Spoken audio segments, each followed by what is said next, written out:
Hi welcome to game changer. Hyderabad TiE past president అలాగే ప్రముఖ builder Rajesh పగడాల గారు ఈ వారం గేమ్ చేంజర్గా మన ముందున్నారు. ఎట్లా మొదలైంది మీ జర్నీ, అట్లాగే ఎడ్యుకేషనల్ బ్యాక్గ్రౌండ్? 91లో సివిల్ ఇంజనీరింగ్ తోటి గ్రాడ్యుయేట్ అయ్యాను. గుంటూరు ఆర్వీఆర్ ఇంజనీరింగ్ కాలేజ్‌లోంచి. గుంటూరు అనే పట్టణం నుంచి వచ్చినవాడిని నేను. దాని తర్వాత యూఎస్ వెళ్ళటం జరిగింది, అబ్రాడ్‌కి. మాస్టర్స్ ఇన్ స్ట్రక్చరల్ ఇంజనీరింగ్ చేయడానికి వెళ్ళడం జరిగింది. దాని తర్వాత కొన్ని సంవత్సరాలు అందరిలాగానే F1 తర్వాత ఉద్యోగం చేయటం జరిగింది. సివిల్ ఇంజనీరింగ్ రోల్‌లో లాట్ ఆఫ్ డిజైన్ వర్క్ చేశాము. బ్రిడ్జ్ డిజైన్స్, తర్వాత బిల్డింగ్ డిజైన్స్, రోడ్‌వే డిజైన్స్‌లో అట్లా ఒక కంపెనీ తోటి వర్క్ చేశాను. కొన్ని రోజుల తర్వాత ఇది మనం సస్టైనబుల్ కాదు, మనం అబ్రాడ్ వెళ్ళింది కొద్దిగా బెటర్ ఫైనాన్షియల్ రిటర్న్స్ ఉండాలనే ఉద్దేశంతోటి వన్ ఫైన్ డే దాన్ని ఆపేసి గాట్ ఇంటూ టెక్నాలజీ, దీనిలోకి self taught technology. And then consulting చేసేవాడిని. తర్వాత ఓన్ కన్సల్టింగ్ బిజినెస్ ఒకటి డెవలప్ చేసాము అప్పుడు ఆ టైంలో. అండ్ దెన్ సబ్సిక్వెంట్గా 2005లో వన్ ఫైన్ డే, ఇది కూడా మనకు కాదు, సస్టైనబుల్ కాదు, మన దేశానికి రావాలనే ఉద్దేశంతో ఒక ఆపర్చునిటీ వస్తే 2005లో మళ్ళీ ఇండియాకి మొత్తం అంతా చేసుకుని ఇండియాకి రావటం జరిగింది 2005లో. సో అప్పటి నుంచి రియల్ ఎస్టేట్ రంగంలోనే ఉండటం, తర్వాత అంచెలంచెలుగా గ్రో అవటము, పార్ట్నర్స్తో కలిపి అట్లా జరగటం జరిగింది. నా బ్రీఫ్గా ఇది నా బ్యాక్గ్రౌండ్. ఎస్, రైట్ అండి. మీరు టై పాస్ట్ ప్రెసిడెంట్ ఉన్నారు, సో మెనీ స్టార్టప్స్ని చూశారు. అయితే చాలా వరకు కొంత సక్సెస్ రేటు ఆశించిన అంతగా లేదు. సో ఎలాంటి ఛాలెంజెస్ ఉన్నాయి స్టార్టప్స్కి అంటారు? స్టార్టప్ రంగంలో చూసుకుంటే అండి, ప్రతి ఒక్కళ్ళు ఇప్పుడు ఈ కరెంట్ జనరేషన్ ఎట్లా ఉందంటే, చదువు అయిన తర్వాత people don't want to work for కంపెనీకి వర్క్ చేయాలనే ఉద్దేశంలో ఎవరు ఉండట్లేదు. అందరూ సొంతగా ఏదో ఒకటి బిజినెస్ చేయాలనే ఉద్దేశంతో అట్ ద సేమ్ టైం కొంత డబ్బు, అంటే ఇప్పుడు ఎంత లేదన్నా అఫిలియెంట్ ఫ్యామిలీస్ ఉంటున్నాయి. ఆ డబ్బుతో యూజ్ చేసుకుని, ఫ్యామిలీ మనీతో యూజ్ చేసుకుని ఏదో ఒక బిజినెస్ స్టార్ట్ చేయాలనే ఉద్దేశంతో అందరూ స్టార్ట్ అవుతున్నారు, బిజినెస్ స్టార్ట్ చేయడం మొదలెడుతున్నారు, అదే స్టార్టప్ రంగంలో దిగుతున్నారు. సో కానీ బిజినెస్ అంటే అవగాహన ఏంటి, ఎట్లా చేయాలి, దాన్ని మనం ఏం ప్రాబ్లం సాల్వ్ చేస్తున్నామో, సాల్వ్ చేసేది మనకి సూటబుల్ అయిన ప్రాబ్లమా కాదా అనేది అవగాహన రాహిత్యంతో అండ్ డబ్బులు ఖర్చు పెడతాము, 2-3 సంవత్సరాలు దీని మీద కష్టపడటము, రిజల్ట్ ఏం రాకపోవటం వల్ల చాలా స్టార్టప్స్ మూతపడిపోయే సిచ్యువేషన్లోకి వస్తున్నాయి. సో అది కొద్దిగా జాగ్రత్తగా ఒక దృక్పథంతో చేయగలిగితే సక్సెస్ఫుల్ అయిన స్టార్టప్స్ చాలా ఉన్నాయి. సో అది చేయడం చాలా ఇంపార్టెంట్ యంగ్ జనరేషన్కి. రిసోర్సెస్ కన్నా resolution main. Resolution and then problem statement. Problem అంటే అసలు మనం ఏ ప్రాబ్లమ్ని మనం సాల్వ్ చేస్తున్నాము, అది నిజంగా మనం అనుకునే ప్రాబ్లమా, లేకపోతే నిజంగా కస్టమర్స్కి ప్రాబ్లం ఉందా అనేది ఫస్ట్ ఎవాల్యుయేట్ చేసుకుని తర్వాత సొల్యూషనింగ్లోకి దిగితే బాగుంటుంది అనేది యూజువల్గా నేను మాట్లాడే యంగ్ ఆంటర్ప్రినర్స్ అందరికీ చెప్పేది ఇది ఒకటే. మీరు అనుకునే ప్రాబ్లం నిజంగా మీరు వ్యాలిడేట్ చేశారా, ఒక కస్టమర్ సర్వే తీసుకున్నారా, కస్టమర్స్ తీసుకుంటే ఏ టైప్ ఆఫ్ సర్వే తీసుకున్నారు, నిజంగా పెయిన్ పాయింట్స్ని ఎవాల్యుయేట్ చేశారా, చేసిన తర్వాత దానికి సొల్యూషన్ ఇచ్చారా అనేది. మోస్ట్లీ అందరూ ఈ ఫస్ట్ ఇనిషియల్ స్టెప్స్ని మర్చిపోయి అది ప్రాబ్లం అనుకుంటా, ఇది సొల్యూషన్, ఇదైతే బాగుంటుంది అని చెప్పి ఒక సొల్యూషనింగ్ మోడల్లోకి వెళ్తుంటారు. ఇన్స్టెంట్ సక్సెస్ కోసం కొంత క్విక్గా అయిపోవాలి అని చెప్పి అది మార్కెట్లో రిలీజ్ చేయటము, మార్కెట్లో అడాప్షన్ ఉండదు. ప్రాబ్లం రియల్ ప్రాబ్లం లేకపోతే ఏమంటే ఏదైనా సొల్యూషన్ కానీ సర్వీస్ కానీ మార్కెట్లో అడాప్షన్ ఉండదు. సో అడాప్షన్ లేకపోవటం వల్ల క్యాష్ ఫ్లోస్ ఉండకపోవటము, ఫర్దర్ క్యాపిటల్ రైజ్ చేయలేకపోవటము, గ్రోత్ ఉండకపోవటము, దాంతో స్టార్టప్స్ కొద్దిగా ఇబ్బంది పడుతూ ఉంటాయి. టీమ్ వర్క్ ఆర్ టెక్నికాలిటీస్, ఈ రెండిట్లో ఏది ఇంపార్టెన్స్? స్టార్టప్ రంగంలో తీసుకుంటే ఫండమెంటలీ టీం వర్క్ అండి. నీ పార్ట్నరు ఆర్ లేకపోతే నీ ఇమీడియట్గా ఉన్న నీతో వర్క్ చేసే టీం మెంబరు ఎంత నైపుణ్యంతో, ఎంత అండర్స్టాండింగ్ తోటి మనం చెప్పాలనుకునేది చేయగలుగుతారు అనేది ఫండమెంటల్గా సక్సెస్ ఫర్ ఏ స్టార్టప్ దీనికి ఉంటుంది. అట్లా కూడా కొన్ని రంగాలు ఉన్నాయి స్టార్టప్లో కూడా, డీప్ టెక్, తర్వాత బయో సైడ్, అటువంటి వాటిలో టెక్నికల్ ఆస్పెక్ట్స్ చాలా ఇంపార్టెంట్. అవి లేకుండా ఫండమెంటల్గా మనీ పెడితే వచ్చే టైప్ ఆఫ్ కొన్ని. సో రంగానికి సంబంధించినట్టుగా ఉంటుంది. ఫండింగ్ చూసుకుంటే గతంతో పోలిస్తే ఎట్లా ఉన్నాయంటారు ఫండింగ్ ఆపర్చునిటీస్? కరెంట్ సినేరియో అంటే ఈ 2026 సినేరియోలో చూసుకుంటే హైదరాబాద్ కానీ ఆర్ ఈవెన్ నేషనల్ మన ఇండియా లెవెల్లో తీసుకున్నా కూడా there are so many venture capital funds ఉన్నాయి, చాలా ఉన్నాయి. కరెక్ట్ స్టార్టప్, ఈ స్టార్టప్లో మనం పెడితే డెఫినెట్గా ఉంటుంది అనే క్వాలిఫైడ్ స్టార్టప్స్ అనేది చాలా తక్కువ ఉన్నాయి. హైదరాబాద్ మార్కెట్లో కొంచెం తక్కువ ఉన్నాయి. అందుకనే మనం హైదరాబాద్ కొద్దిగా లిమిటెడ్ సక్సెస్ చూస్తున్నాము. బట్ ఫండ్స్ అయితే చాలా అవైలబిలిటీ అయితే ఉందండి. ఇప్పుడు చూసుకుంటే యంగర్ జనరేషన్ రిస్క్ తీసుకోవడంలో ముందున్నారంటారా, లేకుంటే ఎట్లా ఓన్లీ రివార్డ్ కోసమే చూస్తున్నట్టు ఉన్నాను. అంటే యంగ్ జనరేషన్ మీకు తెలియదు ఏం లేదు. ఇప్పుడు quick reward is the motto. Okay, instant gratification ఉండటము. అంటే సోషల్ మీడియా రావటం వల్ల చూడంగానే ఇన్స్టెంట్ రిజల్ట్ రావటం అనేది చాలా ఇంపార్టెంట్. అంటే లెర్నింగ్ మెకానిజమ్స్ కూడా మారిపోయినాయి. పూర్వకాలంలో అయితే ఎర్లియర్ గా బుక్ చదువుకుని ఒకదాని తర్వాత ఒకటి చదువుకుని చేసే నేర్చుకునే, it takes long time to learn. ఇప్పుడు అట్లా కాదు, షార్ట్ లెర్నింగ్ మెథడాలజీస్. ఒక 2 minutes 5 minute వీడియోస్ లోంచి ఇప్పుడు 1 minute వీడియోలో క్విక్ ఒక మెసేజ్ ఇవ్వాలంటే 1 minute వీడియోలో కన్నా ఎక్కువ థింక్ చేయగలిగే కెపాసిటీ ఉండట్లేదు. సో ఆ షార్ట్ స్పాన్ వల్ల ఏంటంటే ఎక్స్పెక్టేషన్ కూడా మన యంగ్ జనరేషన్ నుంచి ఇన్స్టెంట్ గ్రాటిఫికేషన్ ఉండాలి. పెట్టంగానే వెంటనే వచ్చేసేయాలి. ఓకే, రిజల్ట్ వెంటనే రావాలి, పెట్టుబడికి రాబడి ఉండాలి వెంటనే అనే థింకింగ్లోకి బాగా ఉంటున్నారు. చాలా మంది ఫ్రస్ట్రేట్ అవుతున్నారు. దానివల్ల ప్రెషర్ ఉంటుంది యంగ్ జనరేషన్లోను. ఫ్రస్ట్రేట్ అవటము, ఇవ్వాల్సిన టైం ఇవ్వకపోవటము, పేషెన్స్ డెవలప్ చేసుకోకపోవటము. బిజినెస్ అన్నాక చాలా పేషెన్స్ తోటి చాలా మినిమం 7 years అన్న స్పెండ్ చేయకపోతే ఒక బిజినెస్ ఒక షేప్కి రాదు. లాంగ్ జర్నీ ఉండాలి, దానికి ప్రిపేర్ అయ్యి ఉండాలి. అది as we move forward generation understand చేసుకుని జాగ్రత్తగా వెళ్తారని అనుకుంటున్నాను. మీరు అబ్జర్వ్ చేసి నెక్స్ట్ లెవెల్కి వెళ్ళిన స్టార్ట్అప్స్ ఏమన్నా? బిగ్ బాస్కెట్ అనే ఒక స్టార్ట్అప్ ఉందండి. Now it is a very big company. Okay, 8-9 years back అసలు యాక్చువల్లీ ఒక స్మాల్ ఐడియా, అంటే ఫార్మర్ దగ్గర నుంచి కూరగాయలు తీసుకురావాలి అంటే ఇటు మండీస్లోనూ కొనుక్కురావటము, లేదంటే కార్నర్ షాప్స్లో కొనుక్కోవటం, బేరమాడి కొనుక్కోవటం అనేది ఉండేది. నాకు బాగా గుర్తు, ఈ ఐడియాని నేను కాన్స్టిట్యూట్లీ చేస్తున్నప్పుడే they released, actually they came up with a product. So that is a very great success. అది ఫార్మ్ టు కన్స్యూమర్కి తీసుకురావాలని ఆ బ్యాక్వర్డ్ ఇంటిగ్రేషన్ అంతా ప్రాపర్గా అనార్గనైజ్ సెక్టర్ని ఆర్గనైజ్ చేయటము, దాని తర్వాత మంచి ఫండింగ్ రావటము, అది సబ్సిక్వెంట్గా చైన్లోకి వెళ్ళటము. Now it is a very big brand. So that is one. Licious అని చెప్పి ఒక again a business which is completely unorganise sector. Business unorganise sector, దాన్ని ఒక సిస్టమ్స్ తీసుకొచ్చి కొద్దిగా క్వాలిటీ ఆస్పెక్ట్స్ తీసుకురావటం అనేది ఇప్పుడు నార్మల్గా కొద్దిగా టెక్ సావీగా ఉన్న స్త్రీలు అందరూ దీనికి బాగా ఉపయోగపడిపోయినారు. But is backed by good product and good business model అనమాట. సో అనదర్ వన్ స్విగ్గీ, జొమాటోలు మీకు తెలిసినవే. బట్ అది ఆ టైంలో అసలు that is not the case at all. అంటే ఇది ఒక బిజినెస్ మోడల్ అని అనుకున్న. Now these are $multi-billion businesses. సో నా కళ్ళ ముందే నేను చూసిన సక్సెస్ఫుల్ స్టార్ట్అప్స్. రైట్ అండి. అయితే కాన్సెప్ట్ మేజర్ అంటారా, కన్సిస్టెన్సీ ఎట్లా? అంటే కాన్సెప్ట్ అనేది ఒక విత్తనం లాంటిదండి. ఇప్పుడు ఆ విత్తనం అయితే ఫండమెంటల్, అది ఇంపార్టెంట్. ఆ కాన్సెప్ట్ ఈజ్ ఫండమెంటల్ ఇంపార్టెంట్. అంటే అది కరెక్ట్గా సూట్ అవుతుందా లేదా. కొన్ని కాన్సెప్ట్స్ ఎర్లీ టు మార్కెట్ వచ్చినా కూడా, అంటే ఇప్పుడు రావాల్సిన 10 సంవత్సరాల ముందు వచ్చినా, లేదా ఇప్పుడు రావాల్సిన 10 సంవత్సరాల తర్వాత వచ్చినా అది సెట్ కాదు. బట్ సక్సెస్ఫుల్ అవ్వాలి అంటే, గ్రో అవ్వాలంటే ఓన్లీ వేస్ కన్సిస్టెన్సీ. సో ప్రతి కాన్సెప్ట్ అనేది ఒక సీడ్ అయితే, consistency you're watering that seed every day, every week, every month, every quarter, every year. Nurturing is fundamental.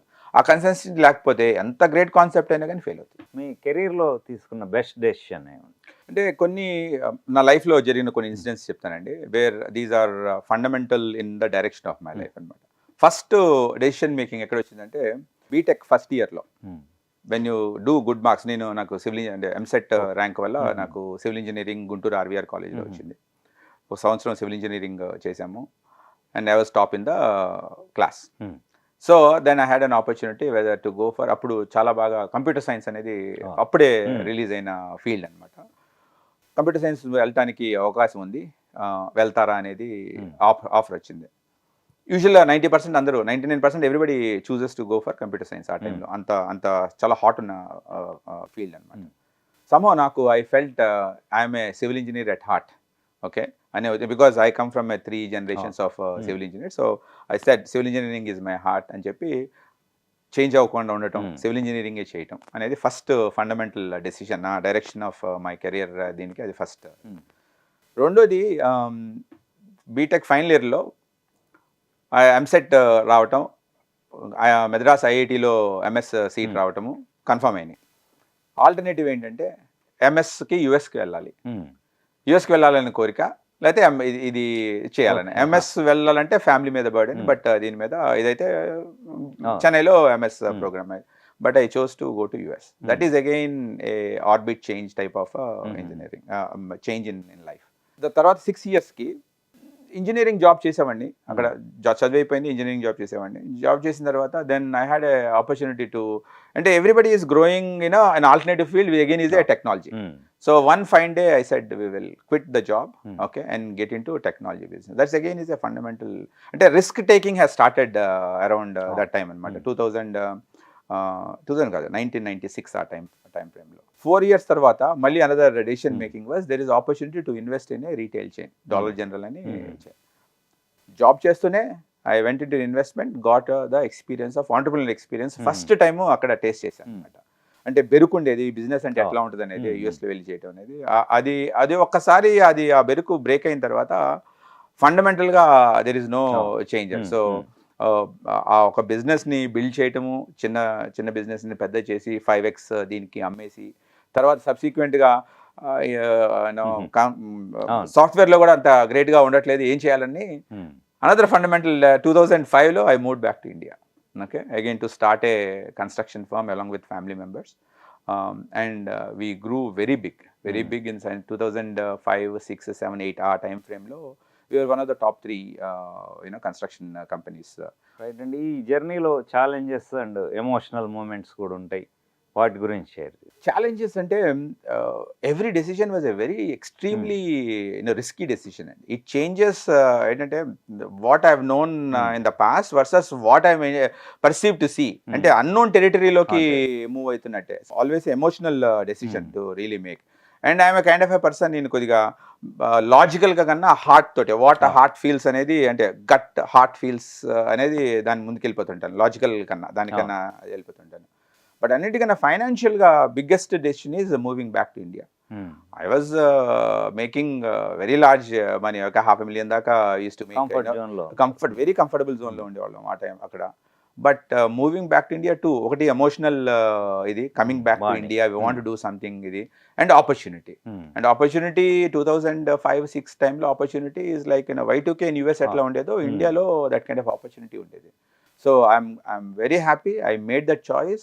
There is no looking back after that. Okay, అందరూ చాలా మంది వచ్చి వెళ్ళిపోయిన వాళ్ళు చాలా మంది ఉన్నారు నా friends, but I chose to stick here, and then that is one of the best decisions, even though it is challenging and difficult in all aspects, because I have to move the family, and we move the family. Okay, పిల్లలు are not interested but we move. Right sir. అయితే మీరు బిల్డర్గా కూడా ఉన్నారు కాబట్టి construction సైడ్కి వస్తే, ఇప్పుడు real ఎస్టేట్లో భూమి ఉందంటారా, బబుల్ దిశగా వెళ్తుందా? అంటే ఇప్పుడు కరెక్ట్ ఉన్న ఫ్యాక్ట్స్ నిజంగా చెప్పాలి అంటే right now we're in a bubble అండి. అంటే 2 years ago we were in a very boom situation, right? But again ఈ bubble is also very short lived in నా ఒపీనియన్ ప్రకారం it's a very short lived.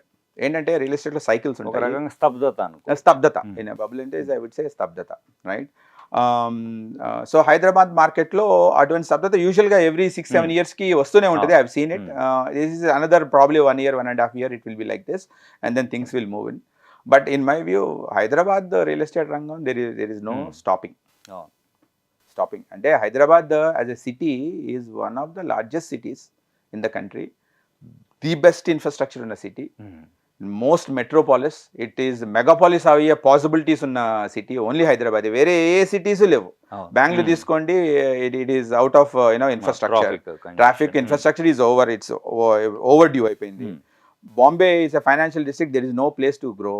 Delhi is a capital, they can't really grow a whole lot. Okay, Chennai has its own limitations, weather limitations.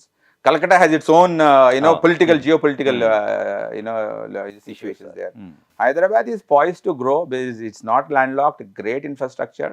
అన్నిటికన్నా ముఖ్యం ఏంటంటే anywhere from the country, if they come to Hyderabad, they feel home. Okay, road మీద auto వాళ్ళ దగ్గర నుంచి, side బండి వాళ్ళ దగ్గర నుంచి, కూరగాయల మార్కెట్ల నుంచి ఎవరైనా కానీ నేటివ్ లాంగ్వేజ్ కాకుండా వాళ్ళకి, అంటే న్యాచురల్ మన నేషనల్ లాంగ్వేజ్లో మాట్లాడుతూ హిందీలో మాట్లాడగలగటము, కంఫర్ట్ జోన్లో ఉండటము, కావాల్సిన ఫెసిలిటీస్ అన్నీ ఉండటం అనేది హైదరాబాద్ యొక్క గ్రేట్నెస్. అండ్ ఇంకొక అనదర్ ఇంపార్టెంట్ పాయింట్ ఏంటంటే Hyderabad is considered as one of the top 5 cities in the world from a GDP growth perspective. Another reason is also ఏంటంటే because of that potential for Hyderabad and also availability of talent. Hyderabad is known for, అంటే మన combine Andhra Pradesh స్టేట్స్లో it's known for educational hubs, right?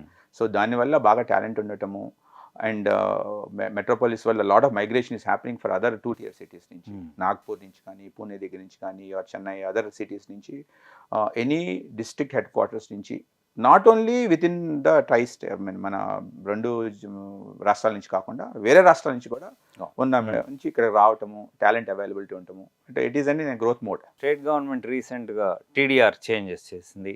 So ఇది ఎట్లా real ఎస్టేట్కి ఒక push up అనుకోవచ్చు? అంటే TDR అనేది ఫండమెంటలీ చెప్తుందండి, for a city of like Hyderabad, for infrastructure to grow, TDR is a fundamental concept. It's a very important concept, and I fully support TDR. And నా experience ప్రకారం TDR is a fundamentally required concept. అంటే grow అవ్వాలి అంటే land lose అయిన వాళ్ళకి how they can compensation is the TDR model, right? ఈ TDRని అప్రోప్రియేట్గా యూస్ చేసుకోవాలి. I think new policies that have come in the recent past they are actually very welcome. Right sir, ఇప్పుడు 1 crore flat కానీ house కానీ new normal అయింది. సో సామాన్యుడు ఎఫర్ట్ చేయలేని పరిస్థితి. అయితే కామన్ మ్యాన్కి ఇల్లు రావాలంటే సిటీలో ఏ సైడ్ వెళ్ళొచ్చు అంటారు, north are south? Common man అనగానే ఇప్పుడు అంటే salaries have gone up, nucleus families అవుతున్నాయి, ఇద్దరు ఫ్యామిలీలో ఇద్దరు ఎర్న్ చేయటం మొదలెడుతున్నారు. సో యావరేజ్గా family income has become 20 to 25 lakhs per annum for a family, right? So that would put affordability easily up to a crore, right? దీనికన్నా తక్కువ కావాలంటే యూజువల్గా crore plus above అవుతున్నాయి ఏంటంటే most of the land values ఎక్కువ అవటం వల్ల అందరు బిల్డర్స్ హై రైజ్కి అడాప్ట్ అవటము, దానివల్ల కాస్ట్ పెరగటము, ఆ కాస్ట్ పెరగటం వల్ల మార్కెట్ ప్రైస్ కూడా అట్లా కాకుండా ఇంకా కొద్దిగా సబ్ క్రోర్ రేంజ్లోకి వెళ్ళాలి అంటే you have to go stand alone అపార్ట్మెంట్స్లోకి వెళ్ళగలిగితేనే ఆ పాసిబిలిటీ ఉంటుంది. రాజేష్ గారు, ఏఐ ఫాస్ట్గా ఇదవుతుంది.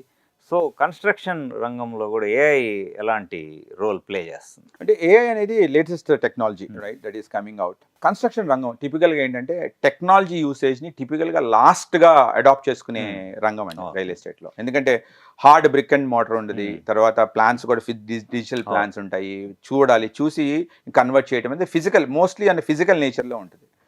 కానీ ఇప్పుడు ఏఐ రంగంలో ఎస్పెషల్లీ కన్స్ట్రక్షన్కి అడ్జసెంట్ స్పేస్ ప్రాపర్టీ మేనేజ్మెంట్ అని ఉంటుంది. ఒకసారి కన్స్ట్రక్షన్ అయిపోయిన తర్వాత దాన్ని మేనేజ్ చేసే స్పేస్, ఆ స్పేస్లో చాలా ఏ టెక్నాలజీస్, ఏ సొల్యూషన్స్ వచ్చేసినాయి. అంటే లాట్ ఆఫ్ డేటా, ఎక్కడ డేటా బాగా జనరేట్ అవుతుందో ఆ డేటాని అనలైజ్ చేయడానికి ఏ విధంగా మనం ఉపయోగించవచ్చు అనేది బాగా అడాప్ట్ అవుతుంది. కాబట్టి ఏ రంగం ఆ స్పేస్లో అడ్జసెంట్ స్పేస్లో కన్స్ట్రక్షన్ స్పేస్లో వచ్చిందంటే 3-4 ఏరియాస్ ఉన్నాయి. ఇప్పుడు ప్లాన్స్ డిజైన్ చేయాలంటే ఆర్కిటెక్చరల్ డిజైన్స్ ఉంటాయి. ఆర్కిటెక్చరల్ డిజైన్స్కి ఇప్పుడు ఏ రంగం చాలా ఫాస్ట్ అయింది. అంటే కొత్త డిజైన్స్ ఇవ్వటము, మనం కాన్సెప్ట్ ఇస్తే రూమ్ని కాన్సెప్చువల్గా క్రియేట్ చేయటము, these kind of things tools చాలా వచ్చేసినాయి బాగా. సో దానివల్ల ఏంటంటే time to design has come down significantly. యూజువల్గా 3 months పట్టేది ఇప్పుడు 2 to 3 weeksలో మనం హ్యాండిల్ చేయగలిగిన సిచ్యువేషన్కి వచ్చింది. అది ఒక creative side.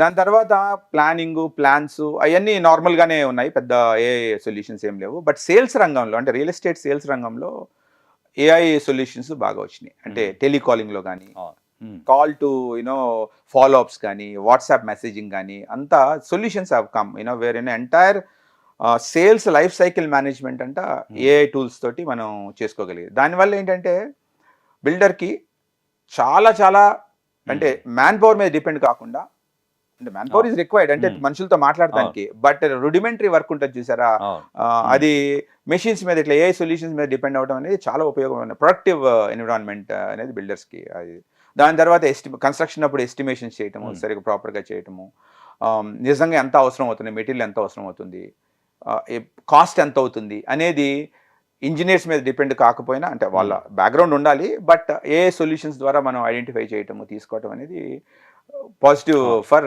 Construction industry. Rajesh గారు, ప్రీ లాంచ్ ఆఫర్స్ ఈ మధ్య కొంత వివాదాస్పదం అవుతున్నాయి. రెరా కూడా రెస్పాండ్ అయింది. సో దాని మీద ఎట్లా మీరు కస్టమర్స్కి ఎలాంటి సజెషన్స్ ఇస్తారు? అంటే ప్రీ లాంచ్ ఆఫర్స్ టిపికల్గా సార్ ప్రైమర్లీ వచ్చేది ఏంటంటే when a builder has a need for some funds, bank support చేయదు ఈ ఫండ్స్కి, ఇండివిజువల్ తన ఓన్ సోర్సెస్ నుంచి రావు ఆర్ ఇన్వెస్టర్స్ నుంచి రావు అని అనుకున్న వాటిలో యూజువల్గా ప్రీ లాంచ్ ఆఫర్స్ అనేది ఆఫర్ చేస్తున్నారు జరగడం. అది ప్రైమర్లీ ఏంటంటే ల్యాండ్ ఎక్విజిషన్ కోసం యూజ్ చేస్తున్న ఆఫర్స్. ఇది ఎట్లా మార్కెట్లోకి వెళ్తాము, 1 time పేమెంట్ అని తీసుకోవటము, కస్టమర్ కూడా ఏంటంటే ₹1 కోటి చేసే ఫ్లాట్ మనకి కంగారేం లేదు, ఇప్పుడే అవసరం లేదు, 50 లక్షలకే దొరుకుతుంది. మనం 3 సంవత్సరాలు 4 సంవత్సరాలు ఆగొచ్చు, కంగారేం లేదు మనకి, ఒకసారి పే చేస్తే సరిపోయింది అని చెప్పి ఉన్నదంతా డబ్బు ఇన్వెస్ట్ చేయడం అనేది అన్నారు. రెరా అనే స్పెసిఫిక్ లా ఎందుకు తీసుకొచ్చారంటే ఇటువంటి వాటిని ఆపటానికి కోసమే తీసుకొచ్చిన ఇది. రెరా కూడా అంటే రిస్ట్రిక్ట్ చేసేది అంటే బిల్డర్స్ని అన్లెస్ అప్రూవల్ ఉండి, రెరా అప్రూవల్ ఉండి అంటే స్టాచ్యుటరీ అప్రూవల్స్ ఉండి, building plans, permissions, fire norms అన్ని పర్మిషన్స్ ఉన్న తర్వాత మళ్ళీ రెరా కూడా రిజిస్టర్ చేసి రెరా అప్రూవల్ ఉన్న తర్వాతే మార్కెట్లోకి వెళ్ళాలనేది రెరా యొక్క ఇంటెన్షన్. ఇది చేయకుండా ముందే ఫ్రీ లాంచ్కి వెళ్ళటం అనేది బిల్డర్ పరంగా అయితే చట్టవిరుద్ధంగా నేరం. కస్టమర్స్ కూడా రెరా ఉంటేనే కొనుక్కోవటం అనేది చాలా చాలా ఇంపార్టెంట్ అయిన విషయం. లేకపోతే risk, there investment is at risk కిందే పరిగణించాల్సింది, హై రిస్క్ ఇన్వెస్ట్మెంట్ అండి. Right sir. అట్లాగే హై రైజ్ బిల్డింగ్స్ దాంట్లో ఉన్న ప్లస్ పాయింట్స్ ఏంటి, అట్లాగే అననుకూలతలు అంటే ఇప్పుడు ప్రస్తుతం ఉన్న ల్యాండ్ ప్రైజెస్ మన గవర్నమెంట్ ఆప్షన్లో కూడా మనం చూసాము, ఎకరం 150 కోట్ల పైన పెరిగింది, అంత అంచెలకు వెళ్ళింది. సో ఎవరికైనా రియల్ ఎస్టేట్ రంగంలో ఎవరైనా ఇంత పెట్టుబడి పెట్టి ల్యాండ్ కొని దాన్ని రియల్ ఎస్టేట్ ప్రాజెక్ట్గా కన్వర్ట్ చేయాలి అంటే only solution is going for high rise. అంటే ఎంత ఎక్కువ కట్టగలిగితే, గజంలో ఎంత ఎక్కువ కట్టగలిగితే అంత బెటర్ రిజల్ట్స్ ఉంటాయి, అంటే ఫైనాన్షియల్గా రిటర్న్స్ ఉంటాయి. రియలైజేషన్ ఆఫ్ ల్యాండ్ FSI అంటారు, ఫ్లోర్ స్పేస్ ఇండెక్స్ అంటారు, పర్ గజంలో ఎంత కట్టచ్చు అనేది. ఇప్పుడు నౌ హై రైజెస్కి 5 to 6 రేంజ్ దాకా వెళ్ళిపోతున్నారు, 50 floors 55 floors దాకా వెళ్తున్నారు. దట్ ఈజ్ అంటే ఫైనాన్షియల్గా వైబుల్ కావాలి అంటే ఎంత పెట్టి ల్యాండ్ పెట్టి ఎంత ఖర్చు పెట్టి డబ్బు పెట్టుకున్నందుకు that is the only option అండి. బిల్డర్కి వేరే ఆప్షన్ లేదు. దీనివల్ల రెండు అంటే నెగిటివ్స్ చెప్తాను ఫస్ట్, తర్వాత పాజిటివ్స్ చెప్తాను. నెగిటివ్స్ అంటే బిల్డర్ పరంగా హై రైజ్ చేయాలి అంటే లాంగర్ కన్స్ట్రక్షన్ ప్రాసెస్, తర్వాత cost of approvals is also 500 rupees per SFT ఎక్కువ ఉంటుంది, right. And at the same time construction cost కూడా ఎవ్రీ 5 floors ఒక రేంజ్ మారిపోతూ ఉంటుంది. 5 floors దాకా 2000 rupees per SFT అయితే ఇంకో 5 floors యాడ్ చేస్తే ఇంకో 500, అట్లా 50 floors వెళ్ళారంటే minimum 4,000-5,000 rupees per SFT construction cost, probably even more. Okay, 5,000 to 6,000 rupees per SFT construction cost కూడా వెళ్తుంది. టైం డిలేస్ అంటే longer time cycle and then cost of construction going up. దీనివల్ల ఏమవుతుందంటే మార్కెట్లో పెట్టి అమ్మగలిగేది ఒక ప్రైస్ కన్నా తక్కువ అమ్మటానికి ఉండదు. బిల్డర్కి మెయిన్ ప్రాబ్లం అది, రైట్. మార్కెట్ అది అబ్జార్బ్ చేయలేదు అనుకోండి, కొద్దిగా ఛాలెంజ్. ఒకసారి ఒక ప్రోడక్ట్ ఒక ప్రైస్కి అమ్మిన తర్వాత రియల్ ఎస్టేట్లో తక్కువ అమ్మటానికి అనేది ఉండదు. ఆ ప్రైస్ కన్నా ఎగోనే వెళ్ళాలి, లేదంటే ఆ ప్రైస్లోనే అమ్మాలి, రైట్. సో ఒకసారి మార్కెట్ అబ్జార్బ్ కానప్పుడు బిల్డర్ ప్రాజెక్ట్స్ సేల్స్ అన్ని స్టాల్ అవుతాయి. Okay sir. ఇప్పుడు హైదరాబాద్ని స్టార్టప్ హబ్గా మలిచేందుకు గవర్నమెంట్ నుంచి ఎలాంటి సపోర్ట్ ఉందంటారు? గవర్నమెంట్ అంటే స్టార్టప్ హబ్ అంటే ప్రైమర్లీ అండి స్టార్టప్స్కి 2 things కావాలి. Okay, one is market access ఉండాలి. మార్కెట్ యాక్సెస్ అంటే వాళ్ళ చేసే సర్వీసెస్ కానీ ప్రోడక్ట్స్ కానీ విత్ ఇన్ హైదరాబాద్ కానీ విత్ ఇన్ ఇండియా కానీ ఆర్ అవుట్ సైడ్ కంట్రీస్కి వెళ్ళగలిగే అవకాశం అనేది ఫస్ట్ ఫండమెంటల్ మార్కెట్ యాక్సెస్ అంటారు.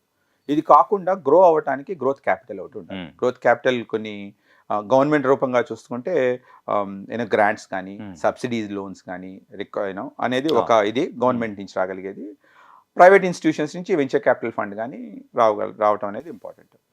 సో గవర్నమెంట్ ఏం చేస్తుందంటే మేము టై ఆర్గనైజేషన్ ద్వారా మేము గవర్నమెంట్ తోటి ఒక MOU లాస్ట్ ఇయర్ నేను ప్రెసిడెంట్గా ఉన్నప్పుడు సైన్ చేశాము. ఏమిటంటే MSME సెగ్మెంట్లో కొన్ని సెలెక్టెడ్ స్టార్టప్స్ని, సెలెక్టెడ్ కంపెనీస్ని కొద్దిగా అంటే రెవెన్యూ వచ్చి వాళ్ళు గ్రో అవడానికి ఏ విధంగా చూడొచ్చు, గ్లోబల్ మార్కెట్ యాక్సెస్ ఉన్న మా టై కమ్యూనిటీ ద్వారా గ్లోబల్ మార్కెట్ యాక్సెస్కి ఇవ్వటము, తర్వాత వాళ్ళని మెంటర్ చేయటము, ఎక్కడ ఛాలెంజెస్ ఉన్నాయి ఆ ఛాలెంజెస్ ఎట్లా మనం సాల్వ్ చేయొచ్చు అనే ఉద్దేశంతో గ్లోబల్ మెంటరింగ్ చేయటము.